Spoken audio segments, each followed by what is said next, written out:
আমাকে এক আপু জিজ্ঞেস করেছিল কমেন্ট বক্সে যে আপু আপনি যে লেখা পোস্ট করেন শুধুমাত্র কোনো রকম ছবি ছাড়াই, তো আপনার কি কোনো রকম প্রবলেম হয় না? না আপু, এখন আমার কোনো রকম প্রবলেম হয়নি। আর আমি বলেছিলাম আপনার সাথে এটা আমি শেয়ার করব, তো শুধু ওনার সাথে কেন, ভাবছি সবার সাথে শেয়ার করে ফেলি।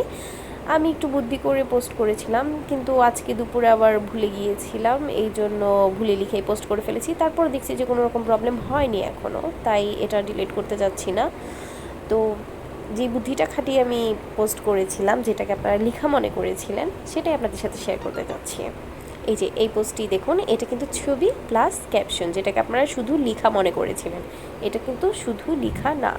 আর এটাতেই কমেন্ট করেছিল আপুটি। সো চলুন জানিয়ে দিচ্ছি কিভাবে করেছিলাম। আমি এখানে হোয়াটস অন ইউর মাইন্ডে গিয়েছিলাম, যাওয়ার পর আপনি যে কোনো একটি ব্যাকগ্রাউন্ড চুজ করে নেবেন। আমি এটা বেশিরভাগ ইউজ করি, তাই এটাই আছে।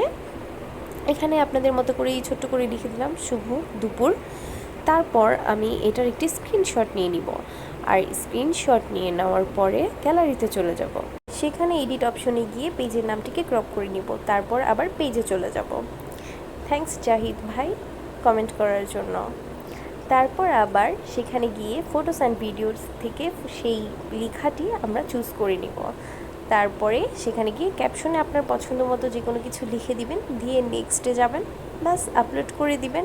আমার তো এভাবে করে কোনো রকম প্রবলেম হয়নি, কারণ এতে করে আপনার ছবি এবং ক্যাপশন দুটোই হয়ে গিয়েছে।